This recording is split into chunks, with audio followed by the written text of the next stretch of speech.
अस्सलामुअलैकुम, welcome to नया दौर। मैं सना कहवान, प्रोग्राम में मेरे साथ ताहिर मलिक साहब, इसार राना साहब। नाजरीन, प्रोग्राम का आगाज़ उसी अहम ख़त के साथ जो अहम ख़त इस्लामाबाद के 6 हाई कोर्ट के जजेस ने लिखा, और उस ख़त के बाद हमने ये देखा कि धमकी आमेज़ खतूत का सिलसिला शुरू हो चुका। और कल भी कुछ खतूत थे, धमकी आमेज़ खतूत, जिसमें एंथ्रैक्स शामिल था। उस पाउडर के साथ वो खतूत उन जजेस के घर में फेंके गए और मामला यही नहीं रुका। आज जहां अज खुद नोटिस केस की समाअत थी और हमने ये देखा कि चीफ जस्टिस साहब को भी और मज़ीद जज साहिबान को भी वही ख़त मौसूल होता है। कल वो ख़त जहां रेशमा ने लिखा था, आज वो ख़त एक गुलशाद नामी खातून है जी, उसकी जानिब से ये मौसूल हुआ है। और चीफ जस्टिस साहब को भी ये धमकी आमेज़ ख़त मौसूल हो चुका है। और इदारों की मुदाखलत के हवाले से ये ख़त था इस्लामाबाद हाई कोर्ट के 6 जजेस के हवाले से, जिन्होंने कहा कि हमारे फ़ैसलों में रुकावट खड़ी की जाती है। जो फ़ैसले हम देना चाहते हैं, इंसाफ जो करना चाहते हैं, उसमें रुकावट खड़ी की जाती है, दबाव होता है। और किस हद तक दबाव है, वो संगीन जो इल्ज़ामात हैं उस ख़त में मेंशन किए गए। किस किस को ये धमकी आमेज़ ख़त मौसूल हुए हैं, एंथ्रैक्स पाउडर किस किस ख़त में मौजूद था, उसकी डिटेल्स मैं आपके सामने रख देती हूँ।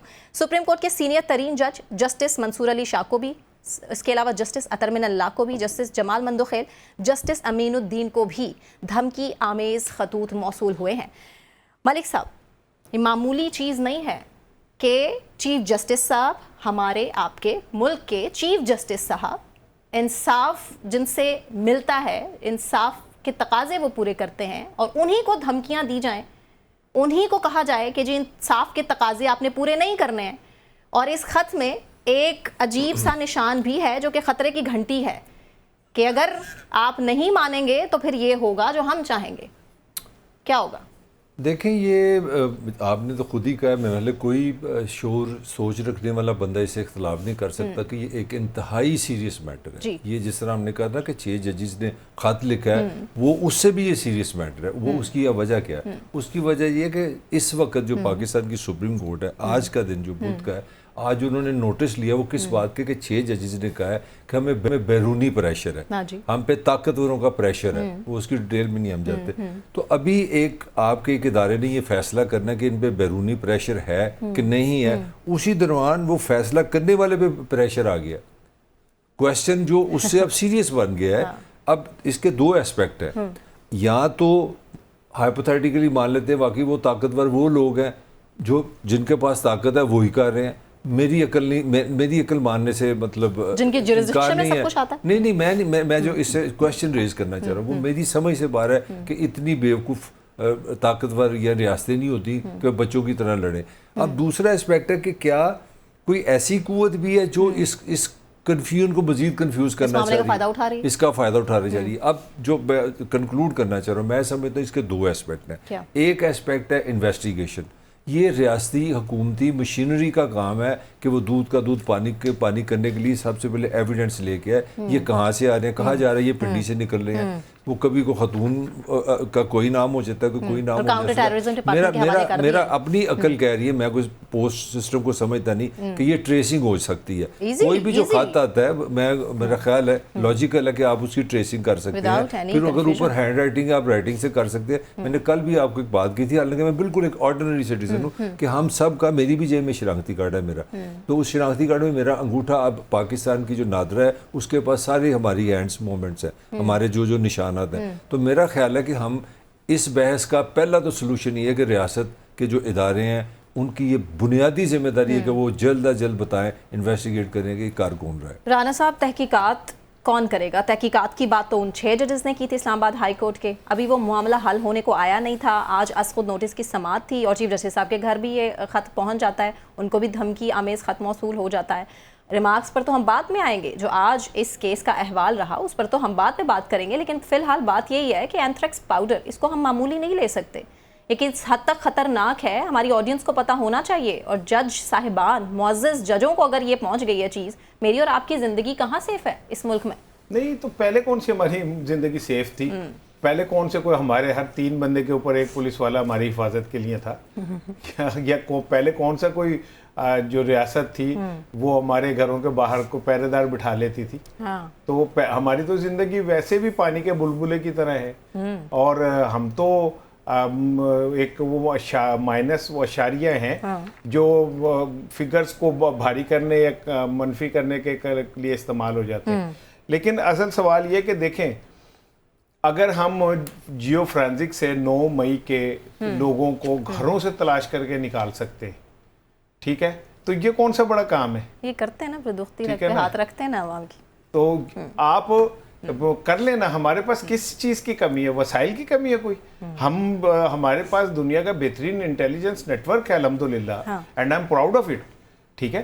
तो अगर हम वो लोग जो 9 मई में रियासत पे जिन्होंने हमला किया और वो भाग गए, छुप गए, हमने उन्हें बिलों में से निकाल लिया, तो इनको क्यों नहीं पकड़ सकते? बच्चों से लेके बड़ों तक, ठीक है ना, इनको क्यों नहीं पकड़ सकते? ये कौन सा इतना मुश्किल काम है? एटमी ताकत। फिर दूसरी चीज ये कि आज जब उन्होंने कहा कि जी इसकी तहकीक करें, ये कहाँ से आया है, तो उन्हें बताया गया कि जी वो जो स्टैंप है ना वो पढ़ी नहीं जा रही, ठीक है, वो बड़ी पुरानी। माशाल्लाह वो मलिक साहब देखे कि तुम कत्ल करो हो के करामात करो हो कि वो स्टैंप नहीं पड़ी जा रही, लेकिन मैं उनके दाद दूंगा। नाम देखें कितने खूबसूरत रखे हैं, रेशमा, गुलशाद, ऐसा लगता है कोई मूवी चल रही है और वो क्या कहते हैं, कोई कह रहा है रेशमा, उधर से कोई सी की आवाज आ रही है। तो ये जो एक आपने अफसानवी से करैक्टर डेवलप किए, ये को पहली दफा नहीं हुए। अब मुझे नहीं पता रेशमा की कितनी बड़ी मूछें हैं वैसे, ठीक है, मुझे नहीं पता गुलशाद जो है वो दाढ़ी वाला है कि मूछों वाला है, लेकिन ये तय है कि भाई जो भी है रियासत से तगड़ा नहीं है। अगर रियासत चाहे तो वो उसको बिल में से, जैसे 9 मई के मुलजिमों को पकड़ के हमने निकाल लिया ना, वैसे इसको भी निकाल सकती है, और निकालना पड़ेगा, निकालना चाहिए। और अब मैं तो अब कहता हूँ ना कि मुझे तो दुख हो रहा था कि मंसूर साहब, अमीनुद्दीन, अतर मिनल्ला साहब, मंदोखेल, इनको भी आ गए। मुझे पता चला हमारे चीफ जस्टिस को भी आ गया।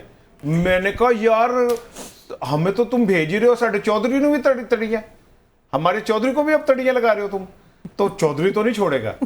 ये जो 29 अप्रैल तक की समाअत गई है ना, 1 महीना, मैं ये नहीं कह रहा कि justice delay is justice denied, मैं ये नहीं कह रहा, मेरी जुबान जल जाए, अल्लाह माफ करे मुझे, मैं ऐसी बात कह दूं कि इतना अहम कौमी इशू आपने 30 दिन 20 दिन के लिए डिले कर दिया, तो ये मैं तो ये नहीं कहना चाहता, इसके पीछे भी कोई ना कोई इंशाअल्लाह पाकिस्तान के हक में कोई ना कोई दलील मौजूद होगी, लेकिन अवाम के मुफाद में, अवाम के बल्कि वसीतर मुफाद में ना, और कौमी मुफाद में कोई ना कोई डिले होगा। लेकिन मैं हैरान हूँ कि इतना बड़ा, जब सब जगह धमकियाँ आ रही हैं, ये ऐसे ही है जैसे को मुझे धमकी लगाया है मैं थानेदार के पास जाऊँ, को जी FIR काटो, तो कह के ईद की छुट्टियाँ ईद के बाद काटूंगा। What is this logic? Exactly. ठीक है, आपको ईद की छुट्टियां कोई जरूरी तो नहीं, आपकी तो हर रोज ईद है। माशाल्लाह ईद तो मेरी और मलक की है, जो इसने अभी मेरे सामने, और मैंने इससे लंडे से कपड़े खरीदे बच्चों के, उनकी ईद है, हमने उनके लिए 2 नंबर जॉगर खरीदे, उन्हें कहेंगे कि ये 1 नंबर जॉगर समझ के पहन लो, ठीक है, ये नई शर्ट पहन लो, हालांकि वो सेकंड हैंड है, ये नीचे लंडे से खरीदी है हमने। ईद तो हमारी है, तुम्हारी ईद क्या है भाई? तुम्हारी तो रोज ईद, रोज शब रात, तो ये ईद के बाद जाना, मुझे नहीं लॉजिक समझ। मैं राना साहब की बात से इत्तेफाक नहीं कर रही कि भाई डिले टैक्टिक्स की स्ट्रैटेजी है बेसिकली। अगर ऐसा होता तो कमीशन आगे कंटिन्यू होता, जस्टिस तसद्दुक साहब उससे इनकार ना करते, सरबराही से माजरत ना करते ना, कमीशन बन जाता, फिर आपको पता है मट्टी पाओ, मामला वहीं का वहीं रह जाता। अब तो इंसाफ करना है, इदारों को अपने हुदूद में रहकर काम करना है। आप इससे मेरा बाईपास नहीं कर सकते। मैं थोड़ी सी बात को थोड़ा इसमें 1-2 चीज़ें ऐड करता हूँ। आज की जो समाअत हुई, इसमें 3 चीज़ों का जिक्र हुआ है, वो थोड़ा सा हट गया। उसमें जस्टिस मुंदोखेल ने जो जिक्र किया, उन्होंने कहा जी एक जज थे हमारे सुप्रीम कोर्ट के काजी साहब, उन पे भी रेफरेंस हुआ था, ठीक है, उस रेफरेंस पे बाद में उस वक़्त के सदर अलवी साहब और वज़ीर आज़म ने भी अफसोस, पता नहीं मैं लफ्ज़ से अपना आ नहीं रहा, उन्होंने इकरार किया था कि ये गलत है, ये हमारी गलती है। तो उन्होंने वहाँ पे एक पॉइंट, ये आज के केस की मैं 2-3 चीज़ें आपको बताऊँ। उनका कहना ये था कि अगर उन्होंने गलती है तो फिर उनको उसकी सज़ा को मिलनी चाहिए। उसके पीछे कौन था सवाल दुने।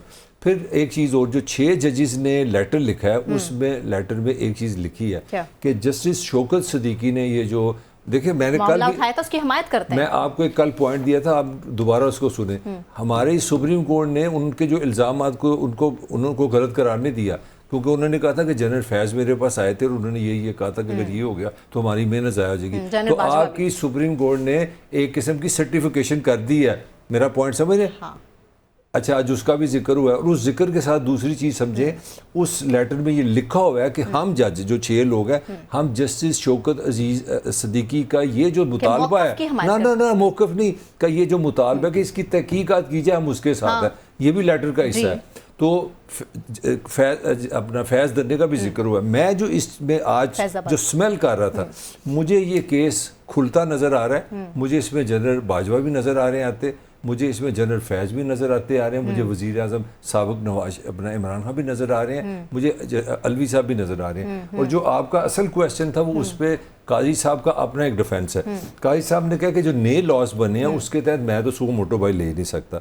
उन्हें आती ही हामिद खान से पहले ही पेचा उनको डाली, उनको खान साहब पढ़े लिखे हैं, वकील हैं, मुझसे सो मोटो की बात करें आप पुराने ज़माने में रह गए, वो ज़माना ख़त्म हो गया कि मैं आज चीफ जस्टिस था। एज़ यू नो कि वो कमेटी अब करती है। फिर उन्होंने ये कहा कि ये कमेटी पे आप फुल बेंच बना दें, उन्होंने कहा ये भी नहीं हो सकता, बेंच भी इस तरह बनेगा। तो एक चीज़ जो मुझे नज़र आ रही है ना कि ये केस खुलेगा, लंबा होगा, गहरा होगा, और इसमें जो मैंने जो आज को 3-4 पॉइंट्स दिए हैं, मैं आपको इसको अंडर एस्टिमेट ना करें, ये बहुत बड़ा कैनवस इसका बन जाना है। तहकीकात का दायरा कार वसी होता नज़र आ रहा है। जस्टिस साकिब निसार साहब भी फिर इसमें आ सकते हैं, और राना सनाउल्लाह की स्टेटमेंट को इग्नोर ना करें। चोर चौकीदार ना मिले हों तो चोरी नहीं हो सकती। अच्छा नहीं, बिल्कुल आप ठीक कह रही हैं। ये पता क्या है, ये एक खास माइंड सेट है। जब वो कोई ये कहता है ना कि जी देखें आज पूरा इलेक्शन चोरी हो गया, तो उसके जवाब में कहते हैं 2018 में क्या हुआ था? ठीक है, अब सेम यही हो रहा है। हाँ। कि भाई उन्होंने अगर जजों ने कहा कि जी ऐसा हो रहा है, तो उन्होंने कहा ठीक है, फिर पीछे जो हुआ हम उसे भी शामिल करेंगे, ठीक है ना। फिर जे तुम साढ़े बंदे खिंचोगे तो ऐसे इमरान खान भी खिंचेंगे। अगर तुम हमारे चीफ जस्टिस के ऊपर उंगली उठाओगे तो हम बंदियाल को भी बुलाएंगे, ठीक है ना। अगर तुम हमारे दोस्तों को कुछ कहोगे तो हम तुम्हारे दोस्तों, यानी इंसाफ कहीं नहीं है यहाँ पे, पल्लड़े बराबर करने वाली बात है। ठीक है। और आज की समात में जो चीज आप नोट करें कि जजेस ब्रदर्स के अंदर इख्तलाफात खुल के सामने आए। ठीक है, मंसूर अली शाह साहब ने कहा कि क्या अब हम शुतुरमुर्ग की तरह आंखें बंद कर लें, रेत में गर्दन जो है दबा लें। फिर एक मरहले पे अतर मिनल्ला साहब बोले थे तो चीफ जस्टिस साहब ने, वैसे तो चीफ जस्टिस साहब मैंने देखा मलक की तरह स्ट्रेट फॉरवर्ड आदमी है, और कम बोलते हैं, ये भी बोलते कम है वो। हाँ, कम बोलते हैं मलक की तरह। तो उन्होंने जो ये अभी जो हामिद खान को कहा, तो उन्होंने ये, इसने तो खैर नरमी से कह दिया ना, उन्होंने तो कहा कि जो वकील ये कहता है ना सो मोटो लो, उसे तो वकील ही नहीं होना चाहिए, वो फौरी फैसले देते हैं, फौरी इंसाफ करते हैं। उन्होंने हामिद खान की वकालत शिकालत सारी खत्म कर दी कि तू तो वकील ही नहीं, तू सानू कह रहे। तो वो फिर इसी तरह अतर मिनल्ला साहब की दफा भी वो उन्होंने इंटरप्ट किया, तो अतर मिनल्ला साहब ने उन्हें कहा कि मैं उनसे बात कर रहा हूँ अटॉर्नी जनरल से। हाँ। तो ये कोई अच्छी अलामत नहीं है। हाँ। हम तो अपने जजेस ब्रदर से इंसाफ को एक पलड़े में खड़े होकर होता देखना चाहते हैं। वहां पे हमें ये पता चल रहा है कि होते थे आपस में तकसीम का शिकार हैं हम। तो बंदियाल साहब तो चले बुरे थे, उनके दौर में तो तकसीम थी, अब तो नहीं होनी चाहिए ना। उनके दौर में तो फुल कोर्ट भी नहीं था। हाँ, तो फुल कोर्ट ये उनको कहा उन्होंने, बल्कि उन्होंने कहा कि भाई क्या कहते हैं, क्रेडिट मैंने लिया और क्रेडिट दे देना, क्रेडिट तो देना बनता है। अच्छा, ये जो बात काजी साहब ने ना एक पॉइंट ऑफ व्यू भी बकायदा उन्होंने एलैबोरेट आज किया। उन्होंने कहा कि मुझे ये जो कहा जा रहा है वो सोशल मीडिया पे भी हम बात करेंगे, एक जनरल से एक तासर ऐसे दिया जा रहा है जैसे सुप्रीम कोर्ट सोई हुई है। उन्होंने कहा जिस दिन ये खत लिखा है उसी दिन ही मैं 6 जजेस से मिला हूँ। मतलब उन्होंने एक क्वेश्चन खुद अपने आप से, जिसको हम कहते हैं मोनोलॉग, अपने आप से बात की कि भाई मैं इससे ज़्यादा और क्या कर सकता था, कि मैंने उसी दिन 6 जजेस से मिल लिया और मैंने उनको इंश्योर कराया और उन्होंने मेरे पे कॉन्फिडेंस बहाल किया। ये मैं आज की समात के वाले से बात करें कि सर आप जो करेंगे हमें उस पर यकीन, और मैंने उनको इंश्योर किया कि ये अनसेड नहीं जाएगा, हम इस पर काम करेंगे। फिर अगले दिन वो फरमाते हैं कि मैंने जो आपकी एसोसिएशन है उनसे भी मिल लिया, फिर मैंने आपके वजीर कानून से मिल लिया और मैंने आपसे कहा कि आप वजीर आज़म को लाओ। ये चीज़ मैं लीगली जो वो कह रहे हैं, मेरा भी ख्याल था ना कि ये वजीर आज़म से क्यों मिले हैं। काजी साहब का कहना ये है कि कानून के मुताबिक जो नए लॉज बन गए उसके तहत मैं कमीशन नहीं बना सकता, सुप्रीम कोर्ट के पास ये पावर नहीं है, लिहाजा मैं मजबूर था। ये राना से आप जरूर इस पर कमेंट लें क्योंकि मैंने भी आज ये चीज़ लर्न किया इस बात। वो कह रहे मेरे पास ये पावर नहीं है भाई कि मैं कमीशन नहीं बना सकता था। हाँ, और ये इंटरेस्टिंग बात है कि जिलानी साहब का भी नाम था और नासरुल मुल्क जो दोनों जस्टिस का नाम है वो सुप्रीम कोर्ट ने दिया है। ये क्रेडिट आप दे सकते हैं। ये मेरा भी ख्याल था कि नाम कहाँ से है, तो आज ऑफिशियली पता चल गया कि उन्होंने कहा, हमने प्राइम मिनिस्टर को बुलाया, हमने कहा कि जनाब ये वाकया जो है हमारे लिए लाइफ एंड डेथ और आपने इस पर कमीशन बनाना है। उसने कहा नंबर 1 वज़ीर आज़म ने कहा ऐसे ही होगा, नंबर 2 वज़ीर आज़म का नाम भी आप दे और नाम भी आपने दिया। तो वो अपना उन्होंने एक चीज़ नुक्ता नज़र दिया है कि मेरी तरफ से मैं कर ही कुछ नहीं सकता था, मैं ना कमीशन बना सकता था, लिहाजा मैं हुकूमत के पास पहुँच गया। अच्छा राना साहब, चीफ जस्टिस साहब ने आज कहा है कि अदलिया की आज़ादी पर ज़ीरो टॉलरेंस है, लेकिन कमीशन की अहमियत पर भी बड़ा उन्होंने जोर दिया। शहबाज शरीफ साहब की बड़ी उन्होंने तारीफ़ की है कि उनकी मौजूदगी में उनके अंडर अगर ये कमीशन काम करता तो बड़े अच्छे फैसले कर सकता था। पहले तो देखें, मैंने जहाँ तक मैंने अभी पढ़ा है, जब ये अभी नए इस्लाहात हुई हैं जुडिशरी में ना, तो मेरा ख्याल है कि उसमें ये है कि 3 सीनियर जज अगर चाहें तो वो सो मोटो ले सकते हैं। कमेटी है, कमेटी, ठीक है, तो ये मामला कमेटी में भेज देना चाहिए था, वो फैसला कर लेते कि सो मोटो लेना है इस पे। सॉरी यार, सॉरी, ये इस कमेटी ने लिया है फैसला। क्या ये जो अब आज हुई है ना, ये कमेटी ने लिया? नहीं, मैं जो बात कर रहा हूँ कि जो चीफ जस्टिस साहब कह रहे हैं, मैं उसके हवाले से बात कर रहा हूँ। मैं उसके हवाले से बात कर रहा हूँ कि जी वो जो कह रहे थे मैं नहीं ले सकता था, तो वो तो सिंपल था। अगर फर्ज करें कि मैं कहता हूं कि जी मैं ब्रेक में नहीं लूंगा, तो हम तीनों मिलके तय कर सकते हैं कि कौन ब्रेक लेगा प्रोग्राम में। ये कौन सी इतनी वो है? अच्छा, दूसरी चीज ये कि मतलब अब मैं ना बच्चों को क़यामत का हाल सुना रहा था, ऐसा होगा जैसा होगा पाकिस्तान की क़यामत, पूरी जब क़यामत आएगी। तो मेरे बेटे ने मुझे कहा कि अब्बू उस दिन आपकी छुट्टी होगी या नहीं होगी? अच्छा, तो हमारी तो छुट्टी नहीं होती यार, ये जजों की तो ईद की छुट्टियां भी हो जाती हैं और हमारी तो क़यामत प्रोग्राम ही होता है ना जब ठीक है भाई, इसके साथ प्रोग्राम करना तो हमारे लिए तो अच्छा नहीं, लेकिन ये जो जजेस की छुट्टियां हैं मलिक साहब, ईद की छुट्टियां, गर्मियों की छुट्टियां और विंटर हॉलीडेज, और यार ये आप तो चूंकि दुनिया फिरे हो, मैं तो कामों से आगे नहीं गया, पूरी दुनिया में कहीं ऐसा है। टाइम लूंगा। देखिए ये आपकी सांगदिली ने मुझे बहुत तंग किया। देखिए हमारी कुछ रवायात है, हमारी रवायत शुरू होती है ब्रिटिश से। तो जो गोरा साहब बेचारा लंदन से आया था ना, तो उस बेचारे ने जाना होता था गर्मियों में अपने मुल्क में शिप पे जाना होता, कश्तियों पे, तो लिहाजा बेचारे को आने जाने के लिए 3 महीने लगते थे। तो अगर यार हमारी अदालतें अपनी ट्रेडिशन कायम रखती हैं तो आप क्यों क्रिटिसिज्म करते हैं? आवाम की आ गई मैं ये देखे ना कितनी मालूमात ट्रेडिशन होनी चाहिए। अच्छा, यानी ये छुट्टियां थी अंग्रेज जजों के लिए, जो ये गर्मियां पाकिस्तान में नहीं गुजार सकते थे, अपने घरों को जाना होता था, लंदन और जाते थे बाइशी। ये छुट्टियां अभी भी हमारे जजेस ट्रेडिशंस होनी चाहिए, ये उन्हीं के तरफ से। तो ये लॉर्डशिप किसको नहीं, ठहर जो जरा, अब मुसलमान अल्हम्दुलिल्लाह तो मुसलमान हूँ, मैं मुसलमान हूँ, ये लॉर्डशिप मुसलमान माय लॉर्ड, ये जमानत बेल का लफ्ज कहाँ से आया? बिल्कुल ठीक है, ये सारी जो चीज है, बल्कि ये तो शुक्र है, तो इस्लाम में है ना, अभी तो ये बड़ी डेवलपमेंट हो गई। जो कुर्सी वाला जो हमने अपना लोकल, जिसने हमारा लोकल कपड़े पहनते थे, उसका एक ही काम था कि जब जज साहब खड़े हो तो वो कुर्सी पीछे कर दे। वो अभी भी कर रहे हैं। एक ट्रेडिशन हमने अपनी रखी, बाकी ये ब्रिटिश ट्रेडिशन है भाई, छुट्टी मजबूरी है इस तरह। अच्छा, वैसे ये चूंकि थोड़ा सा हट गया, ऐसा नहीं इजाजत हो तो अच्छा, मैंने ये पूछना था कि जिना कैप हमारी अलामत है अजमत की, हमारे कायदे-ए-आज़म रहमा की है, तो ये क्यों होता है मलिक साहब कि जो अर्दली हैं और जो इस लेवल के लोग हैं, कुर्सी खींचने वाले और दरवाजा, उनको क्यों जिना कैप पहनाते हैं और हमारे जजेस ब्रादर या ब्यूरोक्रेसी वो कपड़े क्यों पहनती है जो क्या कहते हैं ब्रिटिश वो होते हैं? पंजाब, मैं समझना चाह रहा हूँ, मैं उसका जवाब देखे इसको कहते हैं मोहब्बत अपनी ट्रेडिशन जो है ना, हम अंग्रेज की बाकी आता है। अब पंजाब असेंबली, पंजाब में साइंसदानी 5,500 साल पुरानी ट्रेडिशन है पंजाब की, पंजाबी ज़ुबान की उम्र 5,500 साल है। उर्दू हमारी जेब से निकली है कि 200-300 साल पहले निकली है। मतलब अगर उर्दू ज़ुबान का पंजाबी से इश्क बनता है ना, तो मैं माँ हूँ, दादी हूँ, पंजाबी उर्दू की दादी है, उसमें फ़ारसी भी डालो, वो भी डालो।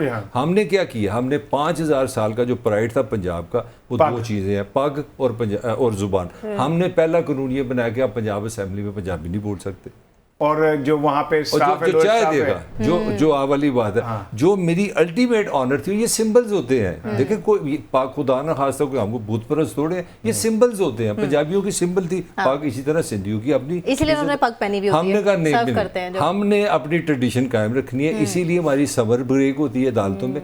मैं अच्छा अब बड़ी बात है, अब अगर आप tradition मुझे चल रही इजाजत है दें, ये। तो मेरा जो सना साहिबा में सवाल है ना वो ये है कि देखें पूरी कौम हाँ इस वक्त मुतालबा कर रही है कि हमें तो इस मामले पे फौरी तौर पे अदालतों से फैसला चाहिए। हाँ, फुल कोर्ट चाहिए। ठीक है, ये जो 30 मई अप्रैल को करना है, आज हमारे 3 अप्रैल है, 27 दिन का गैप, इतनी बड़ी बात। हमारे चीफ साहब को धमकी मिल रही है, हमारे जजेस ब्रदर्स को धमकी मिल रही है। 27 दिन मैं कैसे सो सकूंगा? मुझे तो नींद नहीं आएगी कि मेरी जुडिशरी जो है वो खतरे में है और उनकी अल्लाह हिफाजत फरमाए, अल्लाह ताला उनकी हमेशा उनको अपने हिफ्ज़ो अमान में रखे, ठीक है ना। और वो अबाबीलें भेज दे जो उनके दुश्मनों पे कंकर मारे, ठीक है, और उन्हें खाए हुए भूस की तरह कर दें। लेकिन ये है कि भाई मुझे चाहिए कि फौरी इंसाफ मिल जाए। तो मुझे बड़ा दिल दुखी हो रहा है। क्या करेंगी जो खत है उनका, क्या करेंगे? खत में यही कह रहा हूँ ना कि जो खत है उनका वो मसला तो खत है, मैं बता रहा हूँ, अबाबील पे चलेगा, खत का क्या खत का ये है, वो बात किस तरह कराए? ये सिलसिला रुकने वाला तो नहीं है। रेशमा और गुलशाद, रेशमा, उनसे मेरी दरखास्त है कि ईमेल कर कि ईद पे थोड़ा रिलैक्स कर लें। नहीं, वो रेशमा और गुलशाद से मैं सिर्फ एक दरखास्त करूंगा कि यार आप खत जितने मर्जी भेजो, प्लीज खुदा का वास्ता नाम ना बदलो, क्योंकि हमें पता है कि नाम एक ही है, चेहरा एक ही है।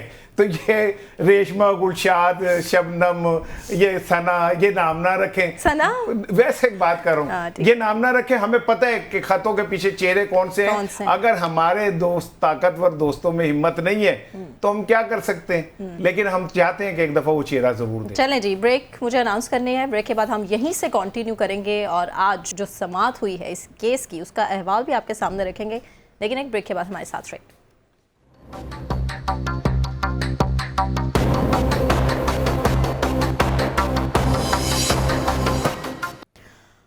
वेलकम बैक नाजरीन। आपको बताएं कि 6 जजेस के ख़त के बाद जो मामला है एक के बाद एक आगे तो बढ़ता रहा, लेकिन अब जो मामला है हम देख रहे हैं कि पहले कमीशन बना, कमीशन के बाद हमने देखा कि 7 रुकनी लार्जर बेंच था और अब फुल कोर्ट की तैयारियां भी शुरू हो चुकी हैं। 29 अप्रैल के बाद ही मामला आगे बढ़ पाएगा और वही बात है कि काफ़ी दिन का एक गैप है।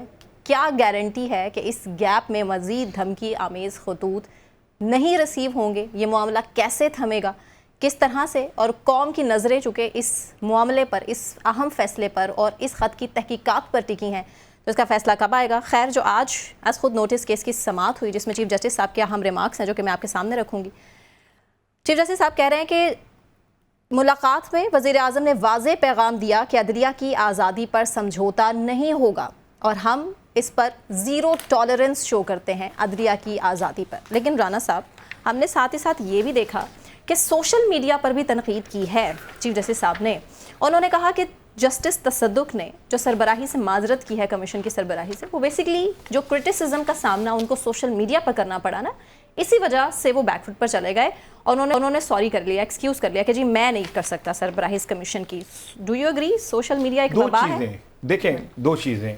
सोशल मीडिया पे वो लोग, मैं अपना बिल्कुल क्लियर स्टांस देना चाहता हूँ कि वो लोग जो सोशल मीडिया पे हमारे इदारों के ऊपर प्रोपेगेंडा करते हैं और वो गैर मुल्की या हमारे वतन दुश्मन कुव्वतों की ज़बान को इस्तेमाल करते हैं, या मैं उनको ना सिर्फ कंडेम करता हूँ बल्कि उन पर लानत भेजता हूँ। ठीक है, मैं क्लियर हो गया इस बात से कि मैं उन लोगों पे 100 दफ़ा लानत भेजता हूँ जो मेरे इदारों पे और मेरे पाकिस्तान के मुफादात पे किसी और की ज़बान बोलते। ठीक है, लेकिन सोशल मीडिया पे जो अक्सरियत है वो पाकिस्तानी ही है। ठीक है, और उनकी एक ज़बान है और उनका एक मौक़िफ़ है। ठीक है, आप ट्रोलिंग श्रोलिंग को निकाल दें तो अगर सोशल मीडिया पे ये राय बनती है कि इस पे कमीशन नहीं बनना चाहिए, जुडिशरी को खुद एक्शन लेना चाहिए, तो इसमें कौन सी बुराई की बात है? तो मैं भी कह रहा हूं, मैं सोशल मीडिया पे भी कहूंगा कि भाई मैं तो ये समझता हूं कि पाकिस्तान में इस चीज का फैसला सुप्रीम कोर्ट को खुद करना चाहिए। ठीक है, और एक ऐसा जज जो इतना कमजोर हो कि वो सोशल मीडिया का दबाव ना सह सके, वो इदारों का दबाव सह लेगा? वो इदारों का दबाव सह के फैसला कर लेगा? कोई बात कर लेगा? जो सोशल मीडिया के चंद ट्वीट्स और सोशल मीडिया के चंद पोस्ट से घबरा जाएगा, वो इतना प्रेशर झेल सकता है कि उनको एंथ्राक्स भी आ जाए और कुछ और भी आ जाए। उसमें मलिक साहब जो तस्वीरें बनी है बड़ी खौफनाक ने, जो तस्वीरें हैं खोपड़ी और हड्डी, वो मुझे लगता है वो जो ये बिजली के खंभों पे नहीं लगी होती वो तो खोपड़ी के नीचे डेंजर साइन। या वो भी एक होता था ना वो बंगाली बाबा कोई जादूगर, उसकी भी ऐसी तस्वीर, उसकी भी डरोनी हड्डियां, जादू वाली, वो हड्डियां शड्डियां, तो वो सारा कुछ वो भी है इसके अंदर। तो अगर आप सोशल मीडिया का दबाव नहीं सह सकते तो इदारों का दबाव कहां से सहेंगे भाई? तो आप कैसे, आप तो हक ही नहीं रखते फिर इतना सेंसिटिव कमीशन को चलाने का। और तू फिर आखिरी बात ये, फिर मलिक की तरफ जाए, देखे पूरी कौम को छुट्टियां मिली है, 4 के पता नहीं 5 6 छुट्टियां मिली हैं, तो 6 छुट्टियां वो हमने बदोबदी खींच खूंच के कर दी हैं। कम है वैसे, ठीक है ना, वैसे 4 छुट्टियां हमने हफ्ता इतवार में बीच में डाल दिया है, वो हमारी कौम का मिजाज है। मैं जुडिशियस से कहूंगा कि जब कौम छुट्टियां करी आप भी उतनी कर लें प्लीज, ज्यादा ना करें ना, ठीक है ना। जितनी मैं कर रहा हूँ छुट्टी, हमें तो खैर ईद पे भी छुट्टी नहीं है, हमने शो करना है इधर आके, हमने बैठना है यहाँ पे, हमने चांद रात पे भी शो करना है, हमने 27वीं शब कदर की रात पे भी यहाँ कटना है। हमारे हम छोड़ दें, हम तो इंसान ही नहीं, हम तो साफी हैं। लेकिन पाकिस्तानियों को 4 छुट्टियां मिल रही हैं, तो मेरी चीफ साहब से दरखास्त है कि आप भी सर 4 छुट्टियां करें और ईद के फौरन बाद ही इसको ना लार्जर बेंच बनाए, फुल कोर्ट बनाए, सोशल मीडिया का स्ट्रेस ना ले सके, इससे बाहर निकल आए। ऐसे सना बढ़ता रहेगा ना, सोशल मीडिया पे शोर मचता रहेगा, तो फिर ईद तो ना हुई ना, ईद का फायदा ही ना हुआ। मलिक साहब बड़े सख्त रिमार्क्स थे आप चीफ जस्टिस साहब के आज। प्रोपेगेंडा प्रोपेगेंडा प्रोपेगेंडा, सिर्फ सोशल मीडिया पर यही होता और कुछ नहीं। कैसे कंट्रोल करेंगे? एक्स तो आपको पता है ना बंद है, अब हो सकता है मजीद वेबसाइट्स पर भी ब्लॉक लगा दिया जाए। इसमें 2-3 चीज़ें हैं जो एज ए साफ़ी मैं चाहूँगा, जिस तरह राना ने का अपना पॉइंट ऑफ व्यू मैं भी देना चाह रहा हूँ। देखिए हमारे यहाँ कोई एक कॉमेडी नहीं है, कोई अनगिनत कॉमेडी है। What is social media? Social media का मतलब है कि जिस बंदे के पास इंटरनेट कनेक्शन है, टेलीफोन है, वो जो मर्जी करे, और ये गोरे की पेशकश है। अल्लाह का शुक्र है हमारा तो इजादा से कोई ताल्लुक ही नहीं ना, तो गोरा जाने तो उसका काम है। मोबाइल भी उसने बनाया, सोशल मीडिया भी उसने बना दी। अब सोशल मीडिया का मतलब है कि सिटीजन। अब मुझे आप ये बता दें, जिस मुल्क में 3 करोड़ बच्चा तो स्कूल ही ना जाता हो, आपको पता है बलूचिस्तान में दुनिया में सबसे कम पढ़ी लिखी औरतें प्रपोर्शनली बलूचिस्तान में है। आपने लोगों को डेवलप क्या किया है, उनको इन्फॉर्मेशन क्या दी है, उनको कौन सा इल्म ऐसा दे दिया? स्कूलों में तो आपके लाहौर में की मैं बात कर रहा हूँ, लड़कियों के स्कूल हैं, टॉयलेट नहीं है वहाँ पे। मुझे अच्छी तरह याद है, मैं खुद एक स्कूल में अपनी आंखों से देखा है, पीने वाले पानी में मरे हुए चूहे हैं वहाँ पे। तो जो आपने कौम बनाई कोई नहीं, तो सोशल मीडिया पे आपने चढ़ाई कर दी, पहली बात ये गलत है। दूसरी बात ये है कि एक है प्रोफेशन, एक है कारोबार, एक है जिम्मेदारी, एक है नौकरी, एक है मोहब्बत, वो है सहाफत। मैंने एक किस्म का अखलाकी तौर पे ये हल्फ लिया कि मैं इंफॉर्मेशन प्रोवाइड करूंगा एज ए प्रोफेशनल। मैं एक सिस्टम में काम करता हूँ, मेरा एडिटर है, मेरा रिकॉर्ड है, ये प्रोग्राम जो रिकॉर्ड होगा चाहे एक बंदा देखे 1000 बंदा, ये सारी ज़िंदगी कायम रहेगा। मेरी क्रेडिबिलिटी है। आज मैं अगर आपको कह दूं कि लाहौर में सुबह बारिश हुई है, लोग बड़ा पसंद करेंगे। या मैं कह दूं कि परसों मैंने ना अपने घर से निकला तो 2 शेर आ रहे थे, तो मैंने गोली मार के ना दोनों शेरों को मार दिया। अल्लाह ना करे यार, क्यों आप पीछे पड़ गए? 2 शेर हमारे पास, ये 2 ही तो शेर है, तुमने गोली मार, खुदा का वास्ता है। चलो वापस चलो 2 शेरों को अल्लाह सेफ रखे। 2 मक्खियां आ रही थी, मैंने 2 मक्खियां मारी। अच्छा वो तुम वैसे शेर की बात कर रहे हो, मैं असल शेर की बात कर रहा हूं। तुम हर बात को पॉलिटिकल बना देते हो। अच्छा मेरा ये बड़ा अहम पॉइंट मैं दे रहा हूं। मेरा पॉइंट ये है कि एक समाज है, समाज नॉइज है, वो जो मर्जी करे। कम्युनिकेशन मैंने जिम्मेदारी ली है, मेरा MA जर्नलिज्म होना ज़रूरी है, मेरी प्रेस क्लब है, मेरी एक इंस्टीट्यूशन है, मैं एडिटर है, हम एक सेटअप में बात करते हैं। और अगर आज मैं आपको मिसाल के दे दूँ, कह दूँ कि जनाब नवाज शरीफ साहब जो है ना वो सदर पासन बने अगले हफ्ते, मुझे बताएं अगले हफ्ते मैं किस मुंह से इस प्रोग्राम में बैठूंगा? मुझे कौन सैलरी देगा? मेरी कहाँ इज्जत रहेगी? जो खुदा का वास्ता ये समझें, जब इस रियासत ने, इस ताकतवरों ने छतरोल सहाफत में किया ना, ये मैं असल बात कर रही हूँ, कोई नहीं कर रहा। हमने ज्यादती ये की कि हमने सहाफत को गिरेबान पकड़ा हुआ है। अब जब सहाफत से इंफॉर्मेशन नहीं मिलेगी, जब जिसका काम है, हमारे 3 काम है। हमारा काम है इंफॉर्मेशन दें, जिसको हम खबर बोलते हैं। दूसरा हमारा काम है तज्जिया करना, टू गाइड, ये जो हम कर रहे हैं, गाइडेंस मीन एनालिसिस। मुझे बताएं हम प्रोफेशनल हैं, और अगर हम गंदा काम करेंगे, अगर हम गलत काम करेंगे, हम इंसान, अगर हम करप्शन करेंगे, आप दोनों से मेरा सवाल है, हम जिंदा रह सकते हैं प्रोफेशन में?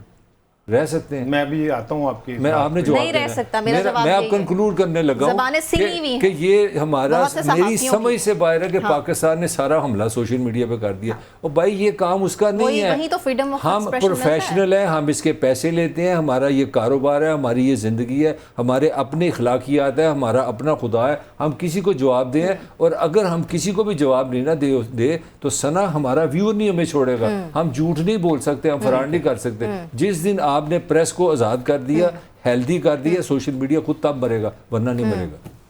ठीक है राना साहब, कमीशन पर भी जस्टिफिकेशन आज हमारे सामने आई है आज केस की समाअत के दौरान, और ये कहा गया है अटॉर्नी जनरल साहब की जानिब से कि जी हुकूमत ने ये दरख्वास्त की थी कमीशन के लिए सुप्रीम कोर्ट नाम दे, ये तासुर पैदा हुआ जैसे विफाकी हुकूमत का बनाया हुआ ये कमीशन है। तो ये जस्टिफिकेशंस क्लैरिफिकेशंस भी आज हमने समाअत के दौरान सुनने में ने कहा है ना, वो ये कहा है कि हमने खुद बनाया है और हमने ही जजों के नाम दिए थे। और इसका ये मतलब नहीं था कि हुकूमत के नीचे और हमें वजीर काम आजम करना साहब पड़ता। भी आके सुप्रीम कोर्ट की इमारत में मिले थे, चीफ साहब नहीं गए थे, अच्छी बात है। हाँ। और बिल्कुल मैं इस बात पे मुझे खुशी है कि वजीर आजम साहब वहाँ गए मिलने के लिए। तो लेकिन मैं ना ज़रा अगर आप इजाज़त दें तो मलिक साहब ने जो मुझसे एक सवाल किया ना सहाफ़ियों का कि क्या हम झूठ बोल के ज़िंदा रह सकते हैं, तो मैं मलिक साहब सहाफ़त में ज़िंदा ही वो हैं जो झूठ बोल रहे हैं। हमारी सहाफत में वो सहाफ़ी जो अपनी बोटी के लिए कौम का बकरा ज़िबा करवा देते हैं, उनकी अक्सरियत है। बड़ा कड़वा वो सच है। सहाफ़ी जो सियासी जमातों के भोंपू हैं, ठीक है, agree। उनसे उनका नमक खाते हैं, True। उनसे मरात लेते हैं, True। उनसे तोहफे लेते हैं, महीने बंधे हुए हैं, बाहर की सैरें करते हैं, वीजे लगवाते जी, हैं, हजूरी टिकटें लेते करते हैं, हैं। ठीक है। आजकल की सहाफत और है किसकी? मिरासियों की सहाफत है। जो जितना बड़ा साफी है उतना बड़ा मिरासी है। सच बोलने वाले साफी, आपकी क्या हैसियत है? आप सच बोलते हैं। आप अगर किसी के पल्ले पड़े हो, अभी ठहर जाओ मलक, ठीक है, किसी के पल्ले तुम पड़े हो ना, तो मैं देखूंगा कैसे तुम परेशान हो अपने माली मामलात से, या मैं परेशान हूं। हम इसलिए परेशान है कि हम किसी का हिस्सा ही नहीं है। हम क्योंकि हमने अपने जमीर के मुताबिक और अपनी सहाफत के मुताबिक गुफ्तगू करनी है।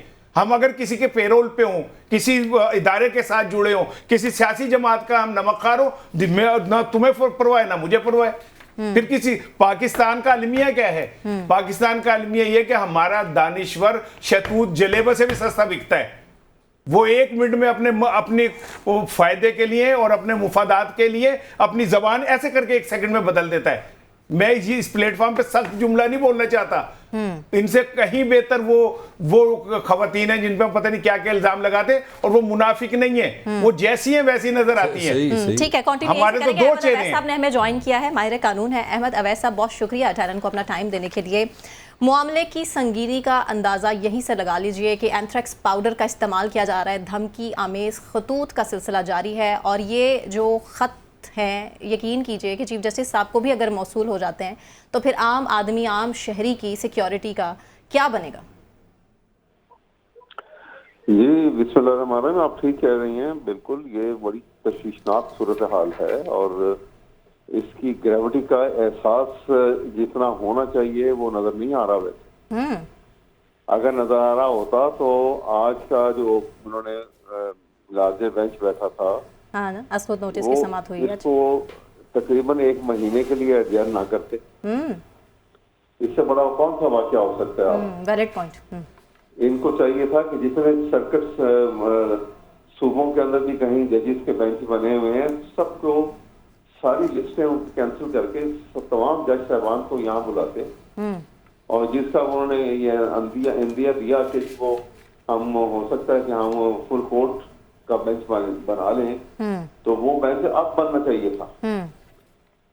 इसे और डे टू डे हियरिंग करते 3 दिन 4 दिन 5 दिन में मसला खत्म कर देते, और सब उसके ऊपर बड़े एटीट्यूड के साथ रखते कि ये किसी को माफ नहीं करेंगे, क्योंकि इससे सोसाइटी संभलेगी, सोसाइटी कंट्रोल होगी, और इन दी एब्सेंस ये इतना खतरनाक सूरत हाल बन जाएगी। अभी ये जो खतूत आने शुरू हो गए हैं जी, अब आप क्या समझते हैं कि ये खतूत जो है कोई ऑर्डिनरी कॉमन मैन भेज रहा है?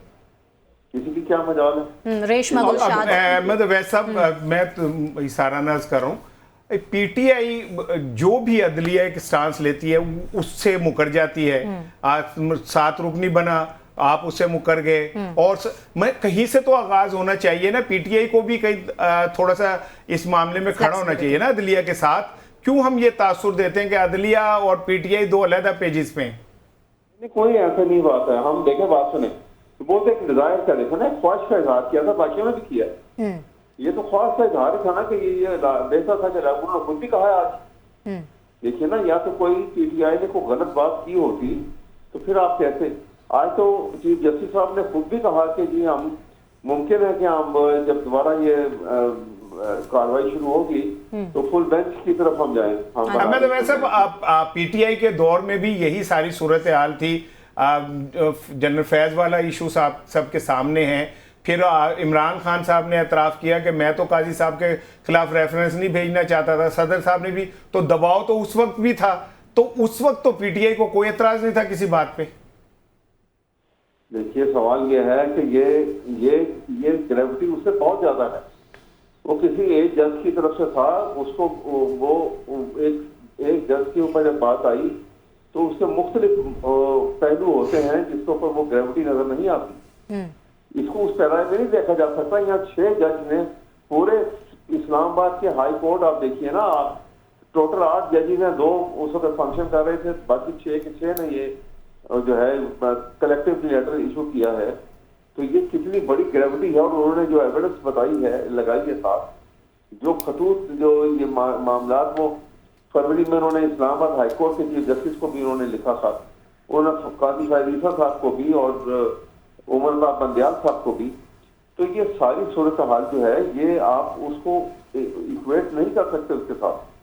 और इसमें अगर कोई इसके अलावा भी अगर फर्ज किया बराबरी की ऊपरी चले जाए, अगर कल को या माजी में कहीं पे कोई कोताही हुई हो तो क्या उसके पेश नजर हम वो कोताही आज भी करके उसको बराबर करें?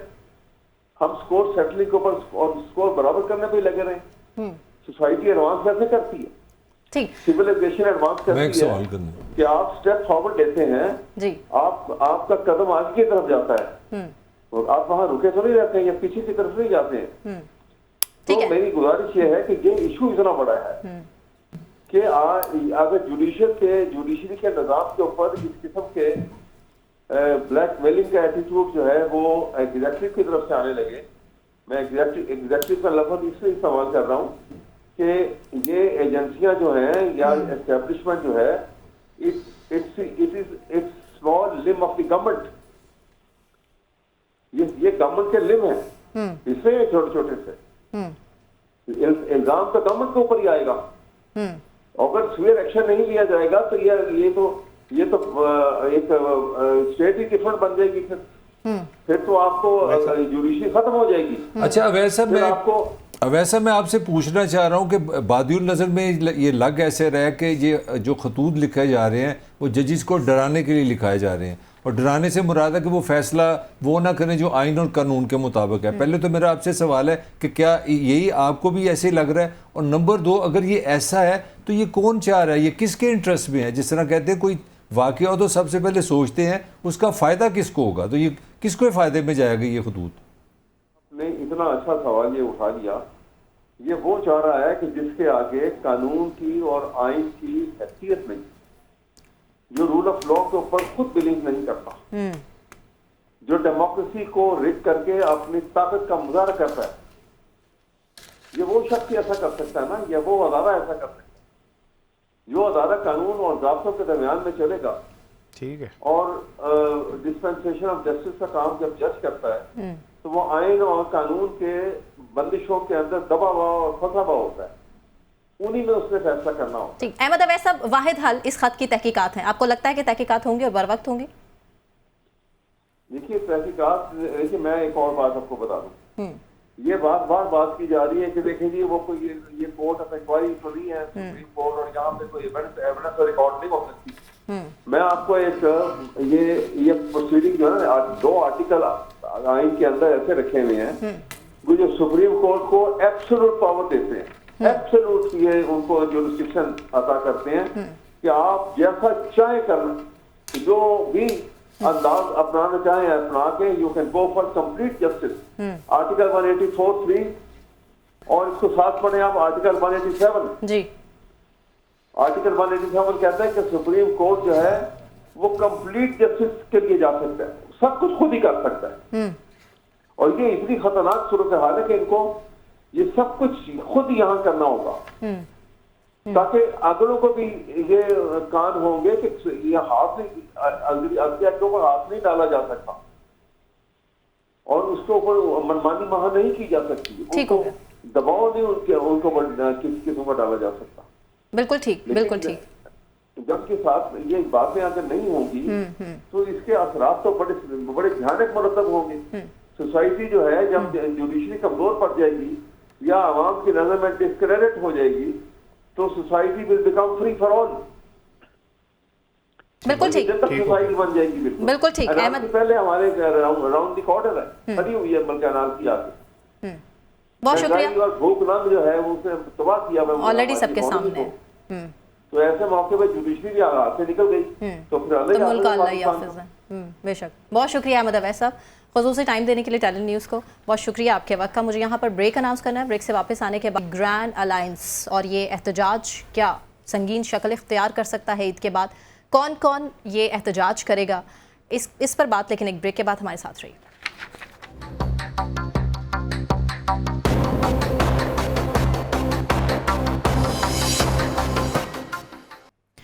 वेलकम बैक नाजरीन। अब देखना यह है कि ईद के बाद दमादम मस्त कलंदर होने जा रहा है या नहीं होने जा रहा है, क्योंकि मौलाना फजलुर रहमान ने भी एहतजाज की कॉल दे दी थी और अब आपको ये भी बताएं कि पाकिस्तान तहरीक इंसाफ की जानिब से भी एहतजाज की कॉल दे दी गई है और ग्रैंड अलायंस बनने की तरफ ये इशारे जा रहे हैं, जिसमें मौलाना फजलुर रहमान को भी मिलाने की कोशिश की जा रही है। इसमें जजेस के ख़त का मामला है, वो भी जाहिर है कि इस हवाले से भी एहतजाज किया जाएगा। महंगाई का मसला है और फॉर्म 45-47 का मसला है। ग्रैंड अलायंस अपना एहतजाज करने में किस हद तक कामयाब होगी? राना साहब आप ही से मैं पूछ लेती हूँ कि हुकूमत का तख्ता पलटने के लिए क्या ये ग्रैंड अलायंस काफ़ी होगा? अच्छा देखें, दो ग्रैंड अलायंस बन रहे हैं। एक ग्रैंड अलायंस तो पीटीआई, जमात इस्लामी और ये सब मिला के कर रहे हैं। एक ग्रैंड अलायंस मुस्लिम लीग नून में बन रहा है। हाँ जी, और ये ग्रैंड अलायंस बन रहा है एंटी इस्टेब्लिशमेंट ग्रैंड अलायंस। इसमें आप देख लें जावेद लतीफ़ क्या गुफ्तगू कर रहे हैं, राना सनाउल्लाह क्या गुफ्तगू कर रहे हैं। आहिस्ता आहिस्ता वो नवाज शरीफ साहब का पुराना बयानिया दफन मौलिया गंडासा कर ला है तो वो निकल रहा है कि जी वो जावेद लतीफ़ साहब जो कह रहे हैं। अब राना सनाउल्लाह साहब जिस तरह उन्होंने मोहसिन नकवी के लिए कहा कि वो मेहरबानी है वज़ीर दाखिला बन गए, वो वज़ीर आज़म भी बन सकते थे, हम क्या कर सकते हैं। इससे आपको इनकी बेबसी का और इन बेचारों की बेचारगी का, ये जो मलक कहता था ना ताकत की गेम, नवाज शरीफ पावर का प्लेयर है और नवाज शरीफ पावर जानता है। कल उसका जुमला सुने नवाज शरीफ साहब का, जब उन्होंने वोट दिया ना राना महमूदुल हसन पीपल्स पार्टी के जो सेनेटर हैं, तो उन्होंने कहा कि मैं अपने दिल पे पत्थर रख के आपको वोट दे रहा हूँ।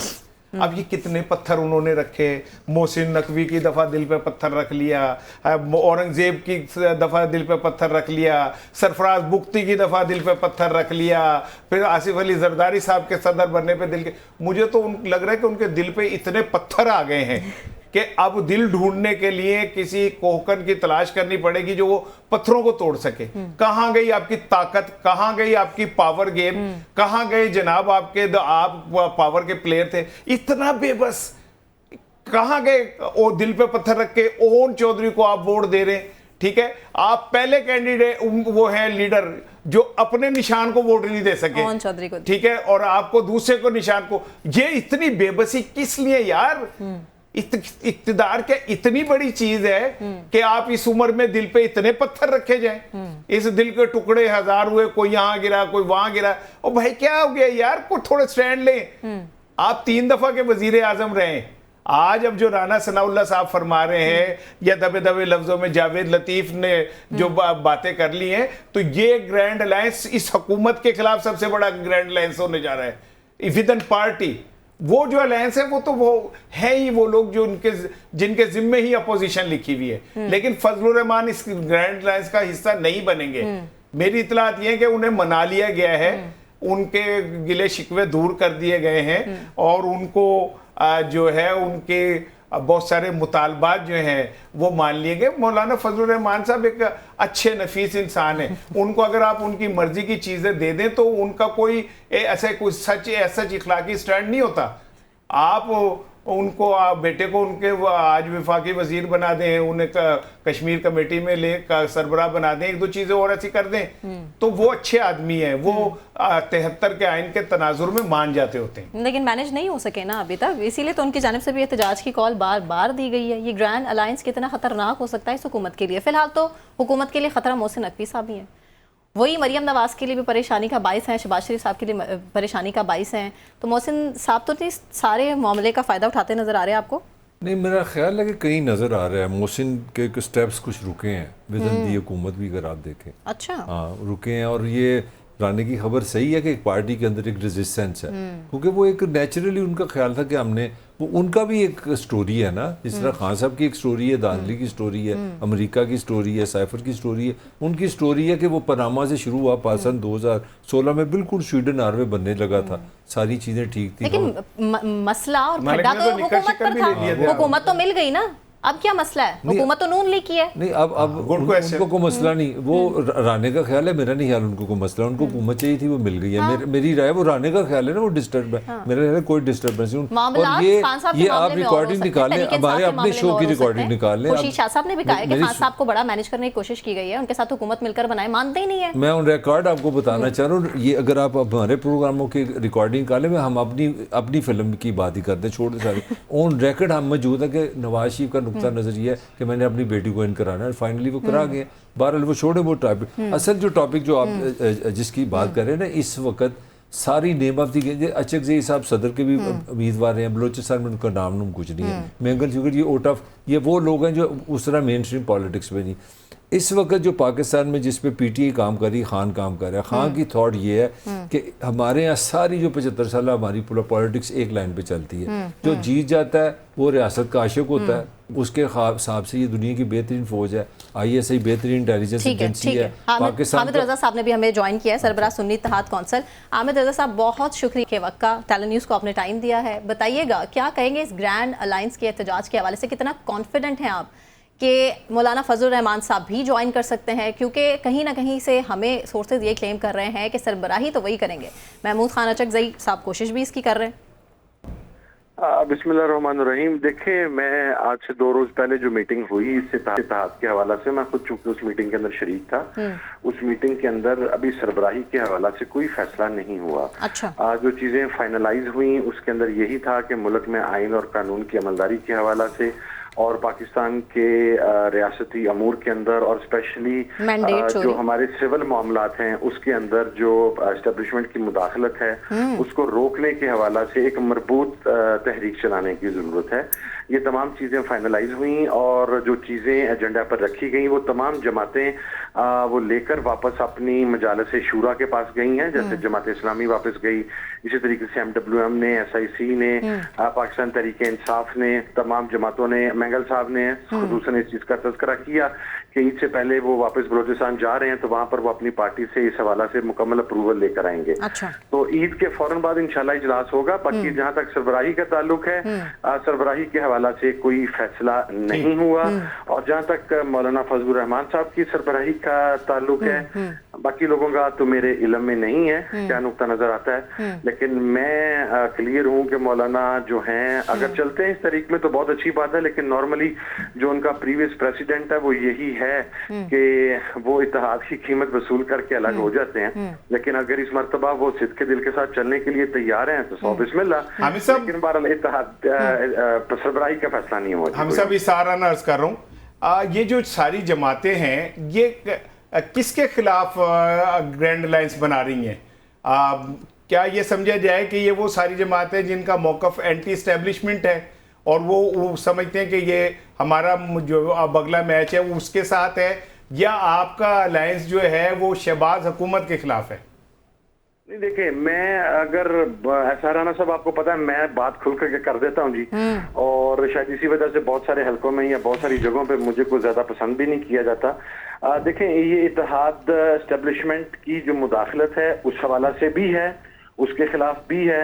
और एक बात वाज़ा कर दूं, मेरा ख्याल है कि पाकिस्तान की एस्टेब्लिशमेंट के लिए एक चीज़ बहरहाल लम्हा फिक्रिया होनी चाहिए कि इस इत्तेहाद में शामिल वो तमाम जमातें जो आज ये बयानियाँ अपनाने की कोशिश कर रही हैं, ये जो बयानियाँ अडॉप्ट कर चुकी हैं, ये वो जमातें हैं जो हमेशा एस्टेब्लिशमेंट के साथ खड़ी रही हैं, और अब से नहीं 30, 40, 50 साल से।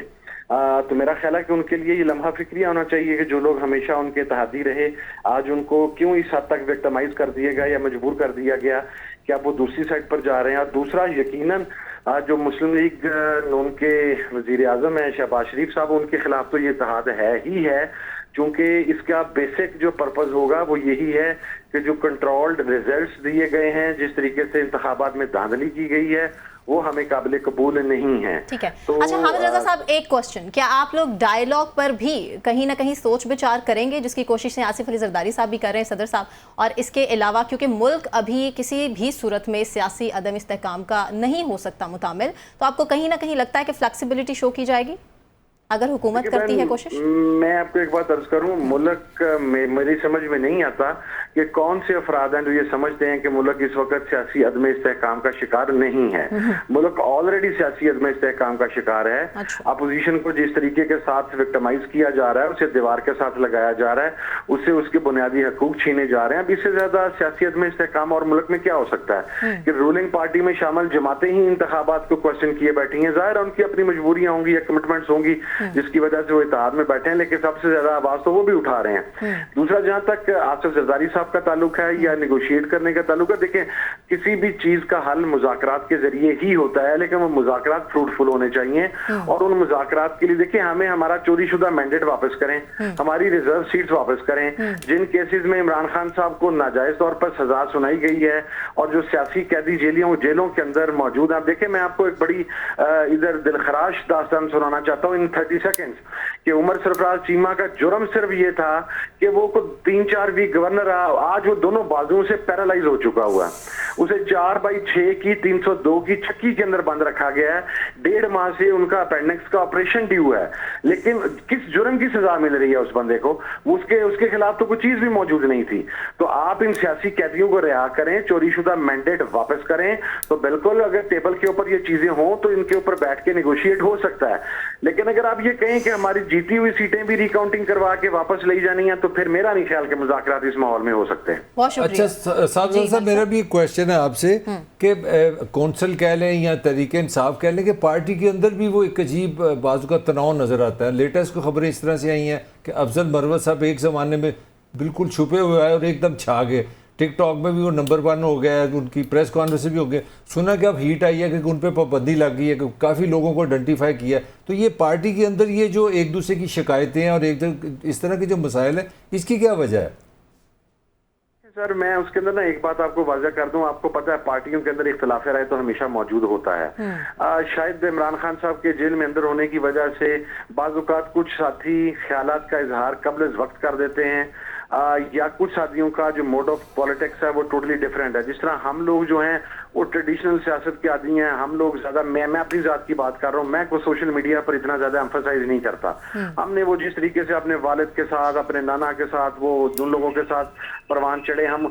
अब शेर अफजल मरवत साहब चूंकि एक नया ब्रांड है और उनका ज्यादा एम्फसाइज सोशल मीडिया पे, तो जिसकी वजह से उन्होंने सोशल मीडिया को कैच किया। तो सोशल मीडिया कैच करना इज नॉट एन इशू। मेरा ख्याल है हमें से जो भी को करना चाहेगा और जिस वक्त रेजिस्टेंस की बात करेगा वो इजीली कर सकता है। बाकी कुछ चीजों पर इख्तिलाफ राय तो मौजूद होता है, हिकमत अमली के हवाला से इख्तिलाफ राय मौजूद होता है, आप मुख्तलिफ चीजों के हवाला से। तो उसके अंदर कुछ साथी शायद पोलिटिकली भी, चूंकि वो पॉलिटिक्स के अंदर नए आए हैं, वो बातों का इजहार बरमला कर जाते हैं, हालांकि उसके लिए प्रॉपर फोरम्स मौजूद हैं। लेकिन फिर भी मैं समझता हूँ कि गुज़श्ता 15-20 दिन में बहुत हद तक बेहतरी आई है। और जिस तरीके से हम सब की खबरों को उठाकर एक दूसरे के खिलाफ इस्तेमाल किया जा रहा था, उसके अंदर 70% तक कमी आ चुकी है। मजीद इंशाल्लाह अल्लाह खैर करेगा, ये तमाम चीजें दम तोड़ जाएंगी। ठीक, बहुत शुक्रिया साहबजादा हामिद रजा साहब, बहुत शुक्रिया। संगीन किस्म के इल्जामात हैं, हम जरूर बात करेंगे, लेकिन कल के प्रोग्राम में अभी मुझे सना कहवान को, ताहिर मलिक साहब, इसार राना साहब को इजाजत दीजिए। अपना बहुत ख्याल रखिए। अल्लाह हाफिज़।